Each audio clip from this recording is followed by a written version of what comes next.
interesting is we're down to 8 teams left. We're in the conference semifinals, and Right we've got the Celtics and the Lakers, the two high favorites in their series, both down 1-0, and they lost at home. Oh, I thought the Cavs were the favorite in their in their series, gotcha. in their specific series. Yeah. Like I was saying, I was kind of hopeful for this Rockets team last week or a couple weeks ago. Yeah, and I think it's interesting. I'd like to see them. I think it's interesting the Lakers have taken the approach flat out of, we are not worried at all. It's a 7-game series. Who cares if you lose one? I don't blame them, but you got to be careful with that because you can really if you let that envelop you, all of a sudden we're in game. Yeah. It's 2 or 3 games even. Well, we're down 3-1. Hit the panic button. Yeah. So, but then we've got that, and then we've got the only second round series, the semifinal series that has gone 2 games so far, and that's the Dallas Denver series. All right, and Denver's up 2-0. Dallas gave them a fight last night, but I think quite honestly, Denver has just proven that they're a little too much. I think Denver's going to move on. In my personal hope, I hope it's like a sweep, just so they're done fast. Denver, I think, would be fun to see move on. And then in very traditional, as expected form so far, the Cavs pretty much dominated the Hawks last night. Yeah, I'm surprised the Hawks got by the Heat. I thought Dwayne Wade would will them to the next round, and it didn't happen. Well, I guess that proves that there's only so far one man can take a team, Or I've been hearing people say he might have quit in Game 7. I didn't say it. That's what I've heard of people say. The one interesting thing about the Cavs is LeBron James won MVP. Yeah, whoop-de-doo. I mean, we talked about it. And yeah, but we all know he was the favorite though. Yeah. And how often does the guy that wins MVP in any given sport the actual guy that probably should? Very rarely. Yeah, I mean, usually it's just like we said a few weeks ago. Usually comes down to the most outstanding offensive player. Whether or not you think that's right, that's for another debate another time. Yeah, but the Cavs have proven to me that they are the team to beat, at least in the East, and I might say they might be the best. They have a good chance. They might be the best team in basketball this year. What team was that again? Sorry, I was writing something down. The Cavs. Okay.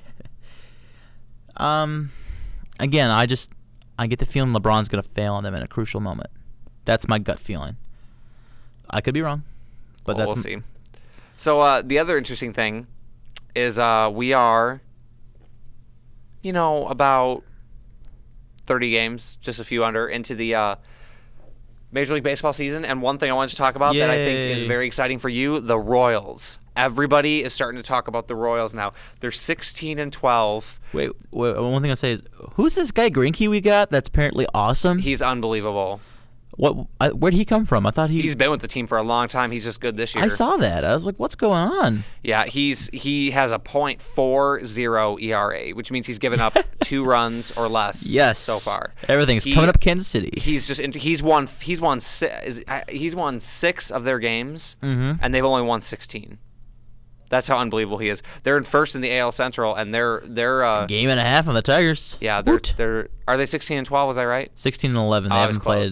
So they're and I've heard that this is the farthest over 500 they've been in like 8 years. Yeah, and it's only .593.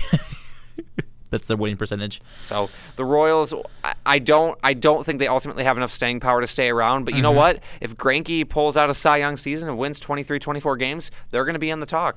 If he does that, I will become an official Royals fan. How about that? I guarantee it. I promise that. I hereby proclaim on this show, if he does that and the Royals make the playoffs somehow, some way, I will become an official Royals baseball fan. Well, we'll see. But remember, this is the same guy who promised to watch the Final Four if the Arizona Wildcats made it too. Might be a bad omen. Another very interesting thing, and I don't even know if you've heard this. The Los Angeles Dodgers have the best record in baseball at 20-8. What? And not just that, I knew they were going to be good this year. But what's interesting about that? Stupid Manny. If you look in their home column, they've won all of them, all of their 12 home games so far. Listen to this, Doug. I know you're a big stats guy. That ties the record for most home wins to open the season ever. Nice. Actually, that's actually really impressive. That ties the 1911 Detroit Tigers with winning their first 12 home games. Isn't it the same team they had pretty much at the end of last year? It is virtually the same team, except they had a few pitching changes, and I think it's made them better. I think the Dodgers for sure will win 95 games this year. I think they're going to be good. Well, and it's kind of those things. They didn't get Manny until what, August or July last year? July. So they only had him for like 2 months. This year they've got him for a full season. It's kind of one of those things like, projected over a full season. And Manny is a good player. And I really think more than, Cleveland and more than Boston, LA fits him. It just, you know what I mean? It just fits him. I kind of see, I guess, in the sense that it's goofy and people over there don't care. Well, you know what they say about Los Angeles baseball: in by the third, out by the seventh. No, I never knew that. You've never heard that? That's what they say. That's what they say. Well, I love Los Angeles. The question is, who is they? People. It's just it's an old adage. The fans, they say that about the fans in LA, in by the third, out by the seventh. No offense to anybody that would be an LA fan. I like the Dodgers. I have no problem with the Dodgers. I disagree. Much offense meant to LA fans. I think it's interesting. That they have won all of their home games. Though, I mean, in a way that kind of means they're only 8-8 on the road. But in common baseball history, if you're 500 on the road and win 2 out of 3 at home, you're a playoff team. Mm-hmm. Well, I find this really interesting. Just looking at some of the teams that are leading their divisions right now too. We got the Blue Jays in the East. I mean, they've only got a game up on Boston. The streaking Red Sox, yeah. The Blue Jays. It's hard to pick against the Yankees or the Red Sox or the Rays. Right now, it looks really easy to pick against the Yankees at 500 exactly. And they're on a 3-game losing streak. And Sabathia is getting lit up every start. Yeah, the Yankees are not good right now. We got the Royals, talking about them. The Tigers have a winning record technically. That's cool. Look at fifth in that division. Yeah, White Sox are 12-14. No, fifth in that division. 1, 2, 3. Oh, the Indians. 17. Hey. Okay, yeah, 1-17. So I guess a few games later, they're still batting about the same. one win for every 7 still thing going on. No, wait, no, that's not right. My math is wrong. They have improved, like I said they would. What you meant to say was since they went 1-7, they've gone the same record. They've gone 9-9. Oh yeah, okay, yeah, that's what I mean. Whatever. I'm thinking if it was 10-70, because then it'd be one win for every set or 1 win in every 8 games. But that's not true. I saw the 7. I made a false projection in my mind. How about the AL West? The Mariners. The Mariners, that's cool. The Angels, the only reason they're bad right now is because they are. Did you know this? 3 of their 5 starting pitchers are injured. Are dead. Are injured. Are dead. Not dead. Too soon. Oh, I just got it. Way too soon. Oh, I'm sorry, Los Angeles Angels fans.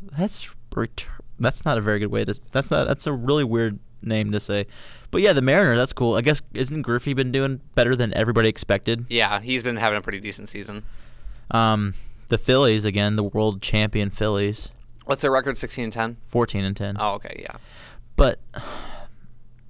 I just think here's what I'm just thinking to myself is that you would think having Philadelphia Phillies win a World Series and all that Philadelphia fans can quit complaining about everything, Pennsylvania, and it's not gonna happen. they're just more mad about the Eagles right now. I bet. I don't know. I'm going off on a tangent in my head. Marlins are still doing decent, though. No, actually, remember they were 11-1. Yeah, but 15-12 is better than anybody expected from them this year still. Yeah, but still not considering how they started. They've fallen off big time. I'm gonna be nicer to them. I'm nicer to them than that, though. I don't have such high expectations. I'm mad at them for beating the Cubs when I went to the game. Yeah. And we got the Central 17-10, the Cardinals 15-12. Wow, Cubs are 4th. Jeez, you gotta quit going to games, man. Yeah, how many losses do they have? 12. 3 of those are for me. Yeah. So look at that. They could be like second in the division, almost at the wild card. Yeah, if you look at the wild card standings too, because if the playoffs started today, everybody, Boston and the Marlins. Oh, the Marlins and the Brewers have a playoff. But the Cubs, half game out. See, if you could have just held back one game, they would be in the wild card driver's seat right now. It makes me sad. If you're listening, you can't see Chris frowning, like big